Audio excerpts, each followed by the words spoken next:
మసాలా వారి 3 ముక్కల్లో చెప్పాలంటేలో మనం మాట్లాడుకోవాల్సింది యక్షిని. సినిమాలకు ధీటుగా ప్రేక్షకులను అలరిస్తున్నటువంటి వెబ్ సిరీస్ల గురించి మాట్లాడితే యక్షిని గురించి చెప్పుకోవాలి. ముందుగా కథలోకి వెళ్లిపోతే మాయ ఒక యక్షిని. శాపం కారణంగా భూమిపై ఉండాల్సి వస్తుంది. తమో రజోగుణంతో 100 మంది పురుషులను తను అనుభవించి హతమార్చిన తరువాతే ఆమెకు శాప విమోచనం కలుగుతుంది. 99 మందిని అలాగే హత్య చేస్తుంది. అయితే 100వ వ్యక్తి మాత్రం నిష్ఠ కలిగినటువంటి బ్రహ్మచారి అయ్యుండాలి అని చెప్పి ఒక షరతు. అలాంటి వ్యక్తి కోసం వెతుకుతున్నటువంటి తరుణంలో కృష్ణ పరిచయం అవుతాడు. హైదరాబాద్ లోని ఒక హోటల్లో మేనేజర్ గా వర్క్ చేస్తూ ఉంటాడు. మరోవైపు క్షుద్ర తాంత్రిక విద్యలతో యక్షిణిని వశం చేసుకోవాలి అని చెప్పి ఎదురు చూస్తూ ఉంటాడు మహాకాల్. మరి యక్షిణితో పరిచయమైన తరువాత కృష్ణ జీవితం ఎలాంటి మలుపులు తిరిగింది, ఆ క్రమంలో అతనికి ఎదురైనటువంటి పరిస్థితులు ఏమిటి, మహాకాల్ ఎందుకు యక్షిణిని వశం చేసుకోవాలి అనుకున్నాడు, ఇవన్నీ తెలియాలంటే ఈ సిరీస్ చూసేయాల్సిందే. నెంబర్ 2, పురాణాల్లో పాత్రలు ఇతివృత్తంగా సినిమాలను తెరకెక్కించడం తెలుగు తెరకు కొత్తమీ కాదు.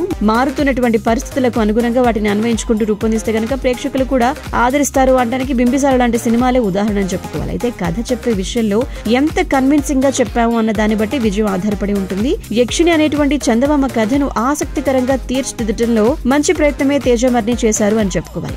మరి ఫైనలీ ముచ్చటగా 3వ మాట విషయానికి వస్తే మొదటి 3 ఎపిసోడ్లు నటీనటులు మిగతా సాంకేతిక బృందం యొక్క పనితనం నచ్చుతుంది. కాస్త బలంగా స్టార్ట్ అయినా బలహీనంగా ముగిసిపోయిందా యక్షిణి అనిపిస్తుంది.